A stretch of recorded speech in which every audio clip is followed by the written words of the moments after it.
जनाब, इस वक्त जो है रात के 10:15 हुए हैं और मैं अपनी बालकनी में खड़ा हूँ, छठे फ्लोर के ऊपर। टेम्परेचर इस वक्त जो है -5 है, 0 से 5 डिग्री नीचे -5 है। और ये टेम्परेचर ऐसा होता है -4 या 5 जिस पे जो है स्नोफॉल शुरू हो जाती है। तो अभी स्नोफॉल तो शुरू नहीं हुई है, लेकिन इसको इंग्लिश में फ्लरीज कहते हैं, FLURRIES। तो आप देखें, यानी एक एक दाना नहीं है, ये आपस में मिलके जो है, जैसे छोटा वो सामने देखें आप, जहाँ वो पोल है बिजली का, वहाँ आपको हो सकता है सही नज़र आ रहा हो, जूम करके आप देख लीजिएगा। 4-4, 5-5 स्नो के दाने आपस में मिलके जो है वो, इसको स्नो बॉल्स तो आप नहीं कह सकते। ये देख लें ज़रा करीब से, बहुत हल्के हैं और इतने हल्के हैं कि इधर से उधर जा रहे हैं, कोई उधर से उधर जा रहा है, तो हमारी बालकनी की तरफ भी आ रहे हैं। तो सुबह तक पता नहीं कितना डंप हो जाएगा। और ये देखें, अगर टेम्परेचर -4 पे आ गया तो फिर स्नोफॉल प्रॉपर शुरू। ये देखें, ऐसे लगता है जैसे नहीं वो इंसेक्ट्स होते हैं या जुगनू होते हैं। ये देखें, उनकी बारिश शुरू हो गई है। तो डेफिनेटली ये ऊपर से जो है वो बारिश के कतरे गिर रहे हैं जब ये कन्वर्ट हो रहे हैं। -5 जो है फ्रीजिंग टेम्परेचर है और पानी जमना शुरू हो जाता है -4 पर। तो ये तो -5 है।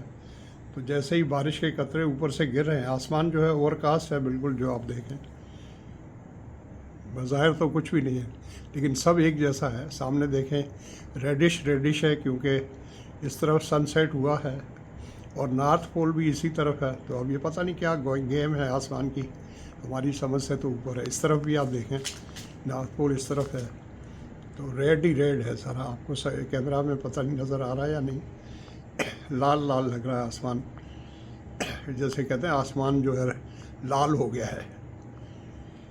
हमारी पंजाबी फिल्मों में उनमें तो कहते हैं भाई इतनी खूनख्वारी हुई है और ये हुआ है और ब्लड हुआ है, तो इस वजह से आसमान भी जो है ब्लड हो गया है।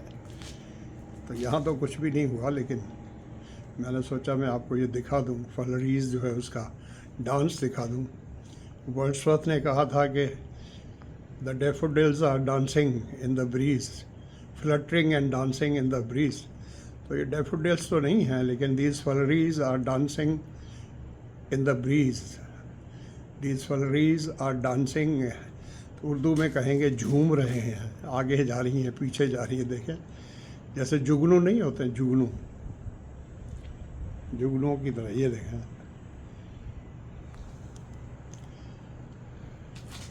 लेकिन जब स्नोफॉल होती है उसकी ख़ास बात आपको बता दूं, फिर उसमें सर्दी जो है वो कम हो जाती है। हवा नहीं चल रही है ज़्यादा, अगर हवा ज़्यादा चले तो फिर सर्दी बहुत ज़्यादा हो जाती है। हवा इतनी ज़्यादा नहीं है, बिल्कुल बालकनी में नहीं फील हो रही, लेकिन बाहर अगर आप जाएं तो चूँकि दो बड़ी बिल्डिंग्स के बीच में जो गैप होता है उसको कहते हैं विंड टनल। तो विंड टनल होता है, तो उस टनल के अंदर जो हवा बहुत तेज़ होती है, कि वो बड़ी बिल्डिंग्स के बीच में से जब हवा कंप्रेस होकर गुजरती है, क्योंकि वो बिल्डिंग्स के अंदर से तो नहीं जा सकती ना, तो वो सारी हवा जो नॉर्थ की तरफ से आ रही है, तो आगे साउथ की तरफ जाने के लिए जो वो हमारी बिल्डिंग्स इस तरह बनी हुई है। एग्जैक्टली तो साउथ नॉर्थ नहीं है, लेकिन आप कह सकते हैं कि अगर वैसे ही रफली हम कहें तो इस तरह से। तो हवा जब नॉर्थ की तरफ से आती है तो नीचे साउथ की तरफ जाती है, तो दोनों बड़ी बिल्डिंग्स के बीच में से गुजरती है, तो बहुत तेज़ हवा होती है, उसमें सर्दी भी फिर बहुत ज़्यादा लगती है। लेकिन दूसरी जगह पर आप जाएं तो फिर सर्दी इतनी नहीं लगती है। अब ये पता नहीं बढ़ जाएगी, मेरे ख्याल बढ़ेगी ये, जैसे जैसे रात जो है और ठंडी होगी बढ़ेगी, और सुबह तक पता नहीं कितनी स्नोफॉल जो है वो डंप हो जाएगी। स्नो स्टॉर्म टाइप तो नहीं है, लेकिन स्नोफॉल शुरू हो गई है। इसको भले हम फ्लरीज कहें या जो भी कहें, है तो स्नो। नीचे वो जमना गिरना शुरू हो गई, थोड़ा थोड़ा करके कुछ देर के बाद बहुत ज़्यादा हो जाए। Thank you so much for watching. और अगर आपको ये मेरा वीडियो अच्छा लगे तो उसे शेयर करें अपने दोस्तों और फैमिली के साथ, और भी अच्छा लगे तो आप इसे लाइक कर दें। और जो शिकायत आप लोगों से करनी थी वो ये है कि मेरा यूट्यूब स्टूडियो जो है, एक तो है यूट्यूब चैनल, एक होता है यूट्यूब स्टूडियो जो इसको मॉनिटर करता है और सारा मैनेज करता है। उसकी वीकली रिपोर्ट मुझे आती है और वो बताता है कि आपके व्लॉग्स क्या है, कैसे हैं, कौन देख रहा है, कैसा हो रहा है, पूरा एनालिसिस होता है। तो उसमें वो बताते हैं कि आपके जो व्लॉग्स हैं या शॉर्ट्स हैं 88% 88% वो लोग देख रहे हैं जिन्होंने आपके चैनल को सब्सक्राइब ही नहीं किया है। चले, मैं तो माइंड नहीं करता हूँ, ठीक है भाई, आप देख रहे हैं, एंजॉय कर रहे हैं, शेयर भी कर रहे हैं, लाइक भी कर रहे हैं, अच्छी बात है, I am happy for that. लेकिन सब्सक्राइब आपने नहीं किया, तो अगर आप सब्सक्राइब कर देंगे तो मेरे लिए ऐसा होगा जैसे आपने मुझे शाबाश दी हो। मैं आपके लिए हार्ड वर्क करता हूँ, ठंडे मौसम में भी ये निकल के सब बनाता हूँ आपके लिए। मैं इसलिए नहीं बनाता कि मुझे कोई 2 पैसे कमाने हैं। मेरे चैनल्स पर जो तकरीबन 2.5 साल से जो एडवर्टाइजमेंट चल रही है, लेकिन यूट्यूब ने मुझे $1 अभी तक नहीं दिया है। तो मैंने किसी से पता किया था, उन्होंने कहा ये क्या है? उन्होंने कहा भाई ऐसे ही है, जैसे बड़े सेठ होते हैं तो वो कहते हैं अभी तो तुम काम सीख रहे हो ना, तो 4 आने रोज़ पे कर लो या ₹1 रोज़ दे देंगे तो शाम को खर्ची। लड़का जो अभी मिस्त्री बना नहीं, मिस्त्री का काम सीख रहा है, तो हमें भी शायद वो ऐसे समझते हैं कि मिस्त्री का काम अभी सीख रहे हैं। तो आई डोंट माइंड, चलो ठीक है, मेरा शौक़ है।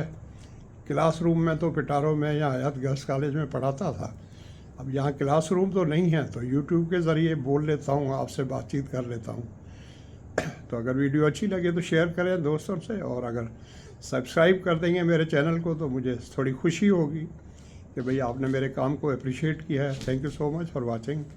God bless you. आप अपनी फैमिली का और सब लोगों का बहुत ज़्यादा ख्याल रखिएगा, ख़ास तौर पर जो आपके घर में बड़े हैं। आपके पेरेंट्स अगर हयात हैं माशाल्लाह तो आप बहुत ज़्यादा लकी हैं, खुशकिस्मत हैं, उनका बहुत ज़्यादा ख्याल रखा करें। और बड़ी एज में जो है पेरेंट्स को और कुछ नहीं चाहिए आपसे, आपका टाइम उनको चाहिए। उनके साथ बैठा करें, उनके पास जाया करें, उनके साथ बैठा करें। तो इसको इंग्लिश में कहते हैं कि बड़े जब हो जाएं आदमी, एज जो है 60 से ऊपर या 70 से ऊपर चली जाए तो उसको कहते हैं it is a talking age. तो बड़े बूढ़े जो हैं फिर वो बातें करते हैं और हमारा काम है उनको सुनना। हमें इतने इंटरेस्ट से सुनना है, भले वो बातें उन्होंने हमसे पहले 100 दफ़ा कर ली हों, तो आपने पूरे शौक़ से वो बातें सुननी है। उससे और कुछ नहीं, आपको दुआ दी इनडायरेक्ट तरीके से, आपके लिए वो दुआ है। और दुआएं जो है वो ब्लेसिंग्स बन के आती हैं, और वो ब्लेसिंग्स जो है उसी का सारा खेल है। और फिर एक और बात है, कर्मा कहते हैं, कर्मा। आज आप ऐसा करेंगे अपने माँ बाप के साथ तो कल आपके बच्चे भी जो है वो आपसे उसी तरीके से पेश आएंगे।